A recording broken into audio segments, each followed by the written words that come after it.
就要唱呢一首咧嚟自15呢一張專輯裏邊嘅一首歌啦，由佢自己作曲、填詞、編曲、主唱嘅呢一首叫做《無辜朋友》，請俾啲掌聲方大同。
今次演唱會完咗之後咧，哇！原來咧完成咗香港演唱會咧，仲有下一站去台北啦、星馬啦、澳洲啦、北京啦、上海啦、廣州啦、成都啦、杭州等等好多唔同地方。你喺演唱會之後咧，有一個悠長嘅假期俾翻你嘅。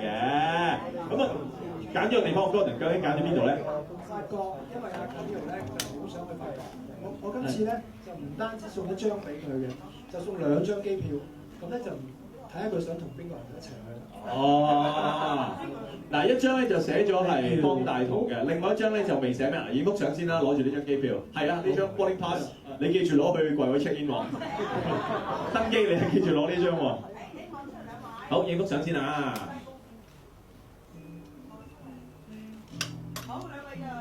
飛去法國呢個咁浪漫嘅地方，究竟方大同會選擇同邊個去咧？會唔會同老豆去咧？ OK， 好嗱，我而家就俾個機會方大同嗱，畢之後先可以登記喎，即係一定要搞掂呢個演唱會先。寫邊個咧？究竟你寫啊？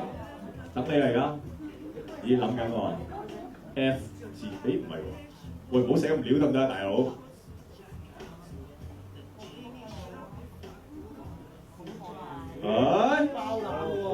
係邊個啦 ？Miss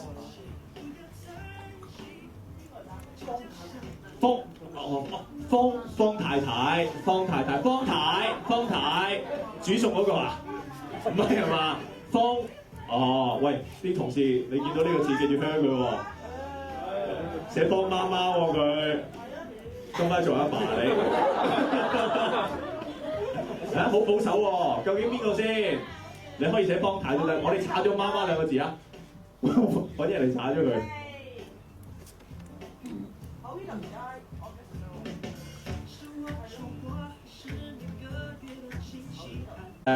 雙人嘅，兼且個日子係演唱會之後嘅，同埋係來回嘅，所以你一定係要翻嚟嘅。辛苦你啦，俾你放完呢個悠長假期翻嚟繼續努力啊！唔該。有呢個15嘅生日蛋糕，準備咗俾你咧。咁啊，不如大家唔唱歌大數1、2、3一齊俾你切呢個蛋糕啦。預祝你嘅生日快樂，同埋預祝咧聽日咧可以呢個演唱會大賣嘅。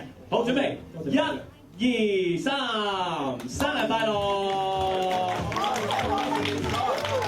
好，上先，哇，睇角度咁低喎又。我哋拎起少少嘅蛋糕俾大家睇下啊嘛。係啦。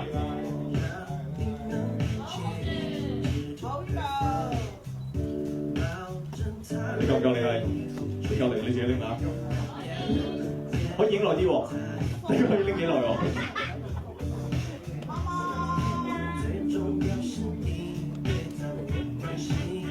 好，唔該晒。唔使怕佢瘦啦，任食嘅可以肥翻啦。好，另外咧，即刻係有呢一盤壽司咧準備咗嚟啊！係，有請，唔該師傅。好，咁啊，企埋少少，我哋一齊影幅相先啦，好唔好啊？康家俊先生，仲有音樂總監 Apple Chan， 當然仲有啦 ，Gordon 要請你再次上台啦。喺呢度咧，希望咁多位嘅嘉賓啦，咁多位同埋方大同啦一齊啦嚇，企埋少少，我哋一齊影幅大合照先啊！準備數3聲咧，我哋一齊 toasting 啦！準備1、2、3，預祝聽日啊呢一個演唱會嘅飛咧5至27號香港會議展覽中心。Cheers！ 可以提醒大家啦，聽日演唱會飛咧正式開賣，票價分為咧就係550、380、283種嘅，喺大達票售票處咧就會發售噶啦。多謝晒咁多位，多謝晒咁多位嘉賓同埋商界嘅朋友嚇。今日嘅記者招待會到呢度咧就完結束啦。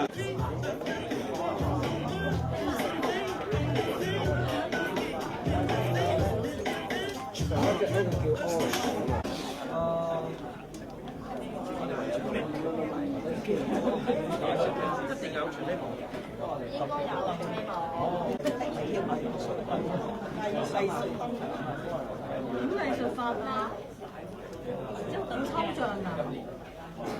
唔知不嘅話係啊，好藝術㗎，拉絲燈、拉人燈啊！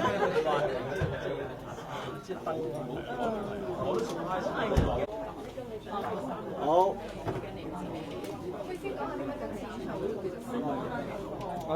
这次演唱会，就是跟我的专辑同名了15，就是因为主要音乐上是回归于15岁，弹很多吉他，那个是第一个学的第一个乐器。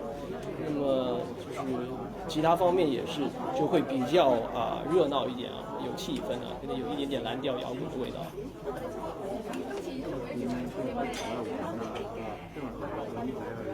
其实这一次除了比上一次的这个乐队还要更加丰富之外，另外一个亮点就是会有弦乐，弦乐是我一向很想加入在我的演唱会当中，因为其实是我觉得可能会蛮有层次感。那么当然就是以往有就类似之前的一个 band 呢，当然有铜管，但是这样子玩起来可能23个人呢，可能还多一点点，所以倒是应该很多可以聽的就是一些音樂層次。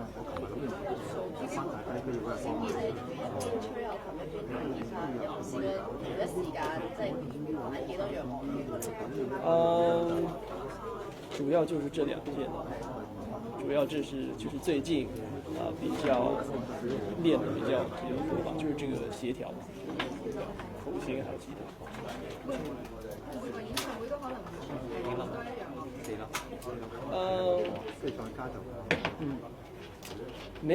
沒有說很特別一個另外的樂器吧，主要現在嘗試就是吉他和口琴同步，然後演唱會就會帶好多把吉他過來吧，就是可能會換好幾把吉他吧，因為其中彈的東西每一首歌曲會有他自己需要的吉他的 tone， 或者是就吉他可能彈完了那個 solo 可能就走音了，那就換，所以大家會見到我的吉他老婆的就是不同的就是樣子。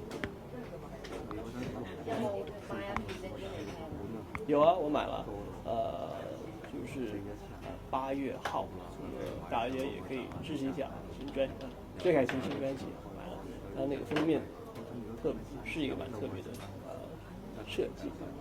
你對於即係俾啲網民惡搞有冇安慰佢？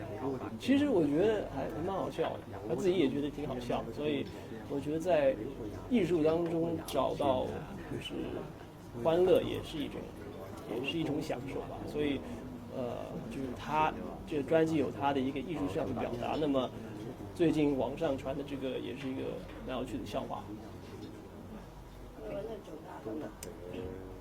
現在還不能確定，但是的確是有幾位正在考慮，正在聊，那就等一下，就是等我們再開一些會之後到底看誰的期能夠對得上。